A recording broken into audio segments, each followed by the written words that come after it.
Marlon, Manny Bonoan left the group.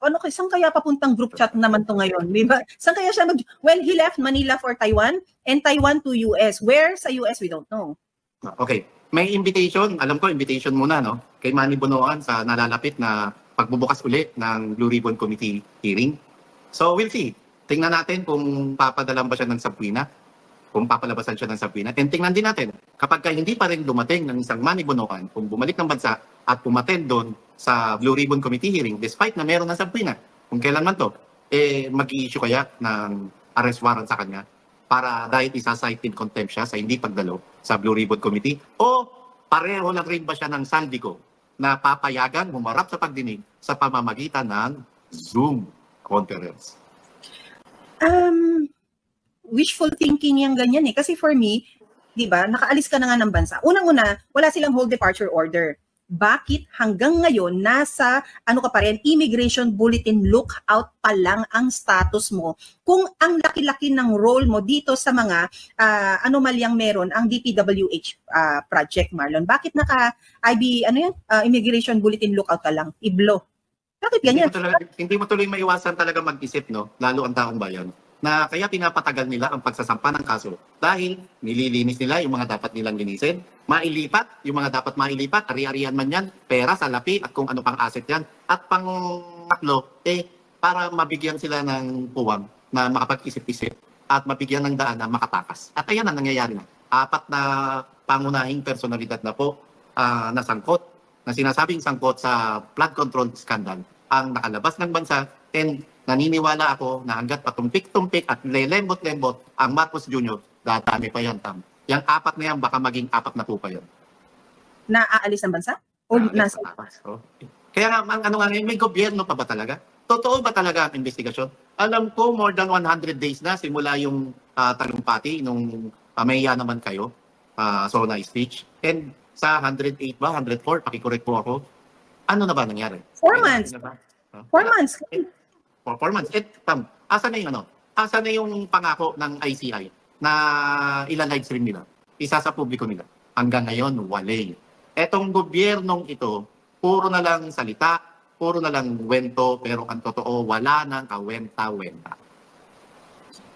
Tatandaan natin, Marlon, nung na-deport si Rohina Garma from the US back to the Philippines, may mga nakakapitik pa ng litrato dyan. And di ba nag-overnight lang, and then there was another, not attempt she left the country. And nagkaroon, base sa iyong informante, Marlon, na nagkaroon pa ng salitaan na parang pagpipigil na saan ka pupunta kahit wala siyang whole departure order. Wala siyang HDO, Marlon.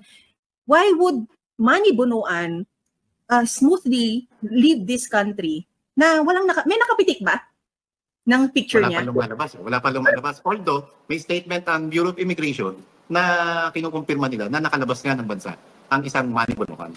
Sila mismo, Marlon. It's like answering a question that did not exist. Di ba? Bakit sila mismo ang magsasabing nakalabas po si Manny Bonoan? But what did you not do para hindi siya makatuloy na lumabas? Walang ganoon eh. Diba? Totoo. Wag natin kalimutan yung ginawa at paano ginamit lahat talaga ng gobyerno to yung kanilang resources para matumbok, mahuli, maaresto at maipabalik ng bansa ang isang Arnie Tevez, ang Alice Goo, at ang pinaka-latest yung kapatid yung witness, di ba, sa missing sa Bungero case, yung kapatid ni Patidongan, di ba, na talagang pinuli at pinabalik dito sa Pilipinas. So ngayon, mas malaking issue ito dahil pera po ng isang bayanang Pilipino ang ninakaw rito, ang kinurakot at talagang pinagsamantalahan, pero hanggang ngayon walang ginagawa ang administrasyon. At hindi nila mai-apply itong puwersa na to sa kanilang mga kaalyado. Zaldico could have been brought back home since last month. Hindi nila ginagawa. Ano na ang estado, Marlon, ng passport ni Zaldico? Hindi natin alam kung ito ay kanselado na. How many days? It was just a matter of days for Alice Guo's information such as saan siya nakatira sa China, ano ang kanyang Chinese name, ano ang kanyang upbringing sa isang bukid, sa isang farm, sa isang saan siya nag-elementary, nahanap nila, nagkaroon ng documentary, Marlon, sino yung mga classmates niya and things like that. Pero hindi ninyo Arnie Teves ilang beses hinaras Marlon sa Timor-Leste, di ba? Meron pa nga yun, nag-golf lang siya, bigla siyang hinuli pero nabawi ng Timor Police, and then later on, eto na naman, bumisita ang Marcos doon, and then parang weeks after that, he's back in the Philippines. Bakit hindi magawang buhusan ng kapital o ng pera o ng pondo yan para kay Zaldico? And here we are, Marlon, hearing Ping Lacson yesterday sa opening ng session, no? Meron siyang parang ambush interview na yung invitation nila kay Martin Romualdez is still like saying, we will try. Wala man lang imposition na he should be here and he will be here and we will make sure that he is here. Sana ganun eh. Wala. Kulang sa bayag, kulang sa ngipin, kulang sa tapang yung kanilang mga yung mga kanilang conviction na laging malambot. Alam mo bakit, Pam? Kampi-kampi sila. Pagkakampi kanila, talagang sobra luwag. Pero pagkalabang kanila, lahat ng resources, lahat ng pera, lahat ng pagod, effort, gagawin nila. Ganito ka-selective at ganito nila pinapakita kung gaano sila kagarapan laban sa kagarapan, paano kampihan o paano pagtakpan yung mga kakampi nila.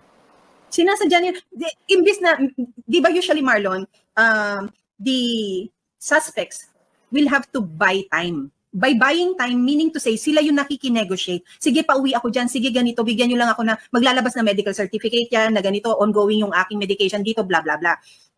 Ito, baligtad eh. It's like, it's the administration of Bongbong giving them more time. Yung mga at yung iba pang Marines ay magbaliktaran. Di ba sinisiraan na siya, naumpisahan na peke daw, yung nag-notarize, nag-falsify daw, kung ano-ano ang sinasabi. Wala naman naniniwala na sa inyo.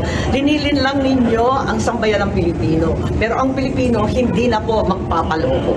So ma'am, pamilya na tinakot ay kay Guteza, kay Corley Guteza? O basta, yun na yun. Abangan na lang ang susunod na kabanata. So nakita na siya ma'am? Ha? Si Guteza nakita na po? Basta, oo. Basta alam ko na magbabaliktaran ang mga testigo, asahan ninyo, tinakot ng tinakot. Tapos, yung mga gustong magsalita pa ay itinago o talagang sinabihan na huwag nang magsalita. Pero ang buong kapulungan, nalalaman ang katotohanan. Nakita naman natin ang daan-daang namatay sa flood control. Nakita naman natin ang mga bahay na nasira. Alam naman natin ang katiwalian at kilala natin ang mga mukha ng mga gumawa. Ma'am, sino yung nasa likod ng pananakot? Sorry? Nasa likod ng pananakot? Oo naman. Sino? Sino? Hindi ko alam. Yung mga kaya manakot at yung mga takot na sila ang madadali. Naku po. Akala ko tinanong, sino man yung nasa likod nyo?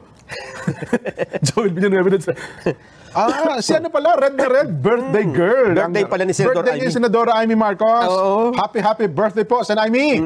Ang bigat ng announcement niyang yun, ha? Magbabaligtaran daw po ang mga testigo. So, sa madaling salita, nagapang si Gutesa? Yun ang sinasabi nila. May hinuha na ganon. Kasi ang sabi ni Mike Defensor, ganun din, di ba? May worry siya tungkol sa pamilya. Ang paliwanag naman ni Amy, tinakot yung pamilya. Kaya magbabaligtaran na ng mga testimonya nila. Hindi ko pa alam kung sino pa yung ibang testigo. So, kaya pala nung isang araw sinabi ko, paano kung nag-iba ng tono bigla si Gutesa? Nagkatotoo pala, no? Yun lang. Pero abangan natin sa Friday. Kung Kasi talaga nga ba? May ilang araw pa naman, di ba? Mga Miyerkules ngayon, Webes. 2 araw na lang, Nelson. Oo. So, may posibilidad na si Gutesa ay mag-iba ng tono. So, ano ito? Kapag ka nag-iba pa siya ng tono, kapani-paniwala na siya? Kasi sabi nila, parang di ba nung kanyang unang statement, walang gusto maniwala eh. Oo. Batay doon sa mga hindi gusto yung kanyang statement, ha? Tingnan natin, baka ang sabihin niya dito ay tinakot lang din po ako. Puro takot na lang ito. Hindi, pero ako bilang isang Marines, Nelson, hindi ako naniniwalang basta-basta matatakot ang Marines. Ako sa bagay. Di ba? Abangan natin sa Friday. At kung magkatotoo man yan, pagbaliktad na yan, ni Gutesa, tiwarik talaga.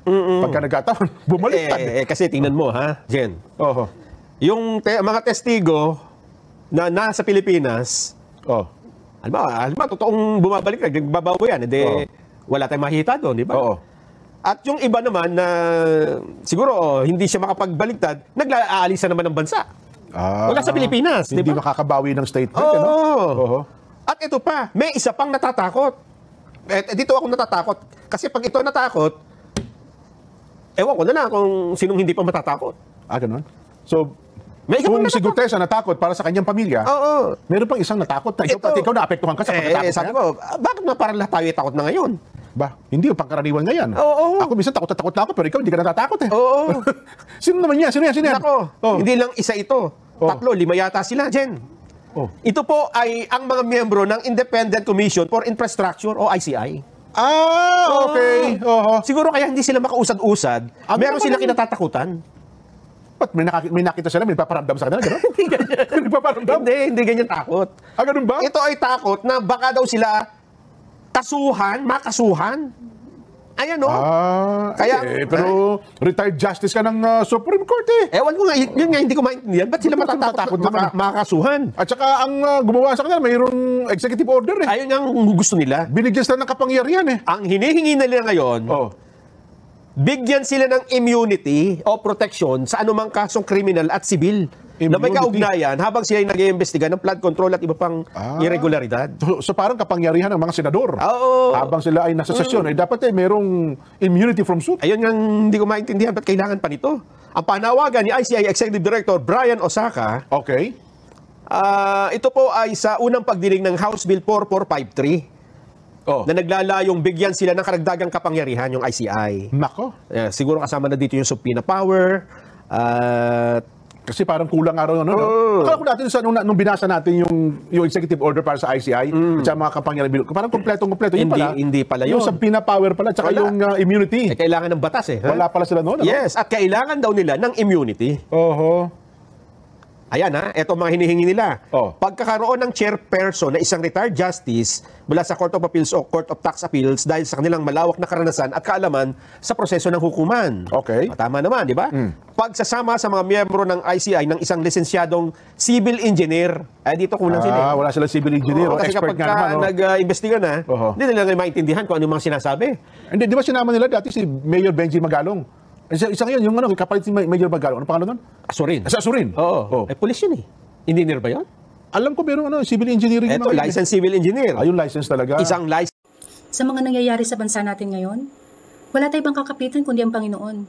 Kaya, pangawakan natin ang sinabi niya sa 2 Chronicles chapter 20 verse 15. Be not afraid or dismayed at this great multitude, for the battle is not yours but God's. Pangawakan natin to. Kailangan lang natin maging vigilant at mapagmasid at kailangan nating ma-educate kung ano yung mga karapatan natin. Yun lang guys. Thank you for watching.